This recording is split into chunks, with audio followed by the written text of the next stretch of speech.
রুকু থেকে সোজা হয়ে দাঁড়ালেন, এখন কতক্ষণ আপনি অপেক্ষা করবেন?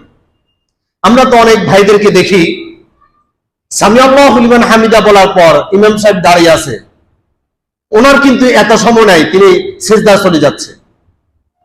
এরকম কিছু বিজি মানুষ আছে না? আচ্ছা, ইমাম সাহেবের আগে যদি তিনি রুকুর দিকে যায়, নামাজ হবে? নামাজ তো ওইখানে শেষ, বাকিটা আপনি ফাউ ফাউ পরিশ্রম করতেছেন। নবী করিম সাল্লাল্লাহু আলাইহি সাল্লাম কিভাবে তিনি অপেক্ষা করতেন? সাহাবায়ে কেরাম বলতেছেন, নবী করিম সাল্লাল্লাহু আলাইহি সাল্লাম সামি আল্লাহু লিমান হামিদা বলে তিনি দাঁড়িয়ে থাকতেন। এত সময় পরিমাণ তিনি দাঁড়িয়ে থাকতেন, আমাদের ধারণা তৈরি হয়ে যেত নবী করিম সাল্লাল্লাহু আলাইহি সাল্লাম সিজদার কথা ভুলে গেছেন। আচ্ছা, কতক্ষণ দাঁড়িয়ে থাকলে আপনি বুঝবেন ইমাম সাহেব মনে সিজদার কথা ভুলে গেছে? আমরা যখন ইমামতি করি, আমাদের পিছনে মুসল্লিরা কি এই ধরনের খটকার মধ্যে পড়ে? তার মানে আমাদের ইমামতি রাসূলের ইমামতি এক নয়। এবার আসুন রাসূলের হাদিস থেকে শুনেন।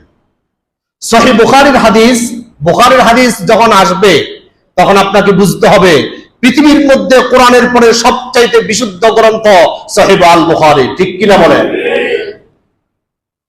এটার এত বেশি পাওয়া, এটার ওজন এত কঠিন, এটার জন্য আপনাকে অন্তত বিশদ জ্ঞানের অধিকারী হতে হবে। এর ওজনটা আপনি পরিমাপ করতে পারবেন। ওই বুখারী বর্ণনা আপনাদেরকে শোনাচ্ছি। সহিহ বুখারীর হাদিস, হাদিস নাম্বার বরাবর 800 নম্বর হাদিস।